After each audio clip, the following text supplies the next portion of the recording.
Hi, this is Mark McPherson, a water rights and environmental lawyer in Dallas, Texas. The state of Texas is significantly changing the way it manages its groundwater. And I want to discuss some of the points of contention now that exist between the different interests and parties that have been participating in the proposed rules changes at the Water Development Board in regard to groundwater management. And I think there are several very important points of disagreement to discuss, and I'm just going to point out what I feel are the most important. Otherwise, we'd be here all day. First of all, we spent a lot of time at the last meeting just in August. It was August 22nd, just last week, trying to understand the different timelines of this new groundwater planning scheme that's been set out in three different bills that passed the last legislature: SB 660, SB 727, and SB 737. These new statutes seem to work pretty well as long as everybody is in agreement, whether it's all those within a district in agreement with their groundwater conservation district board's decisions, and also the agreement between the groundwater districts that are all over the same aquifer or within the same, what we call regional management, groundwater management area. So it's a regional based thing.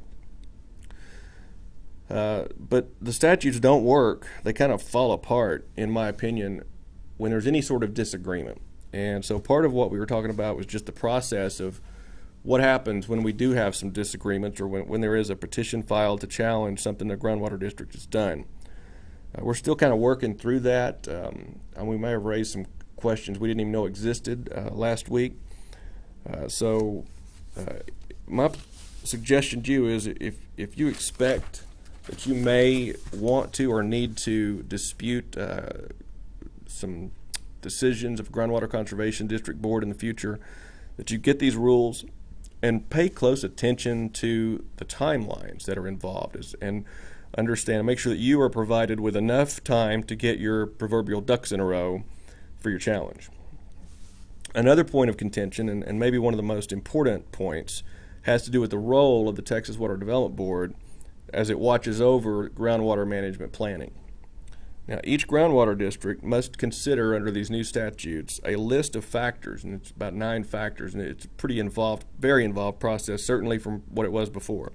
So they've got to consider these factors before deciding how to regulate groundwater in their district.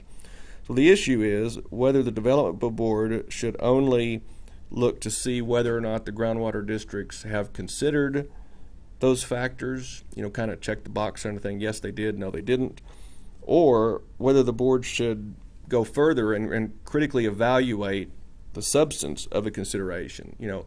Did the district give each factor enough consideration? Did it give a factor too much consideration? Did it consider all relevant data? Did it consider irrelevant data?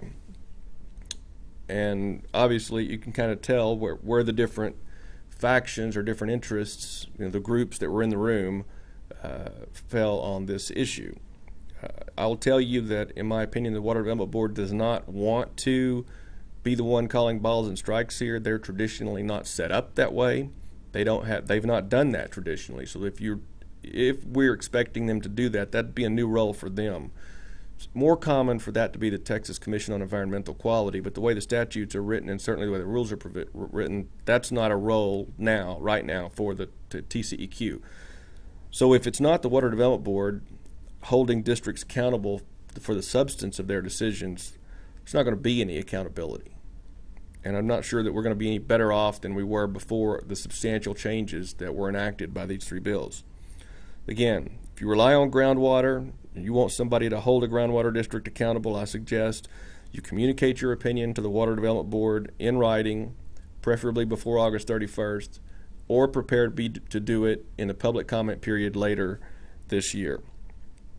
Now, the second most important issue, in my opinion, is whether these rules should stay very close to the statutes that were passed, or whether they should provide more details to basically put some meat on the bones of the statutory skeleton, so to speak. The districts really strongly want to hold the rules only to the statute. In fact, there was at least one lawyer back in February who argued that the board should do nothing but quote the statute in its rules and do nothing else. What's the point of rulemaking if we're doing that? Clearly, I think we and even districts, and in fact, my argument is that Water Development Board needs to save districts from themselves to some extent here, and give us all some guidance in order to prevent future controversies.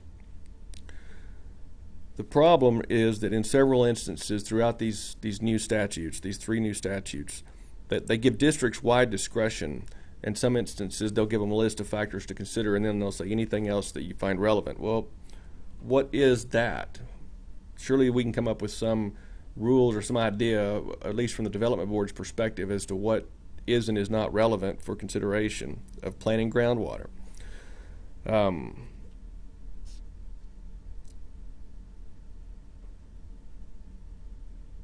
Here's my final point.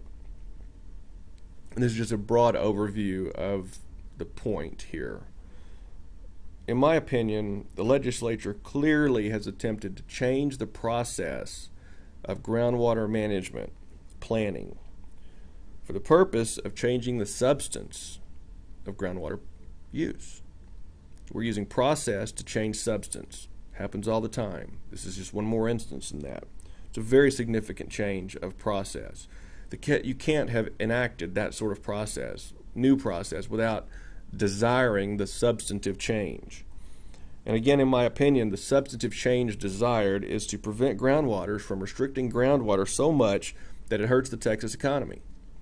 See, when we're doing regional water planning and state water planning, we start with demand, and we figure out how to meet the demand with our water resources. And if we can't do it, or we find that we can't, or we're stretched, we're charged with finding ways to do it. So the whole point of state water planning is to support the economic growth of Texas and to support our economy. Groundwater districts, it can be almost the reverse, where we start with, well, how much water do we just want to produce, irrespective of what our demands might be, what the local economies might be, and what the communities would be that are affected by local economies. You know, you turn off the water in one county, it's going to affect all the adjacent counties. So I think the legislature is trying to get districts to turn loose of such a tight hold on that groundwater so that we can have the flexibility that's necessary to support our economy. And certainly in today's day and age, with the recession that continues to bite us, we don't need to be artificially restricting it even more with water. Whoever controls water controls land use, and land use makes our economy, whether it's agricultural use, whether it's industrial use, whether it's fracking oil and gas wells, whether it's irrigating nurseries, whether it's irrigating residential lawns. So if you rely on groundwater, I strongly encourage you, and I think you owe it to yourself, to get these rules and read them and see how they apply to you. It's about 19 pages. That's somewhat misleading. There's 2-inch margins. They're double spaced. They're not that big. Some of them areas you probably clearly would not be interested in, so you could zone in on exactly what would be of interest to you. And I encourage you to file written comments with the board, whether it be between now and August 31st or preparing to do it when we have the next comment period later on this year. Now, if you'd like a copy of the draft rules, if you'd like a copy of the letter that I wrote to the Water Development Board in response to, or back in January and February when we were first kicking off this project, or if you would like a copy of my professional paper that I wrote that really goes into much more detail on the changes that are made by these new 3 statutes, please feel free to call my office and request them. The office number is 214-722-7096. Karen, be happy to take care of you. My email is mark, M-A-R-K, at texasenvironmentalaw.com. So you can call us, send me an email, tell us exactly what it is you want, and we'll be happy to get it to you. Make sure, of course, we have good contact information for you. And just remember this. when it comes to participating in rulemaking, when you decide whether or not you're going to participate in rulemaking or not, remember this axiom. If you're not at the table, you're on the menu.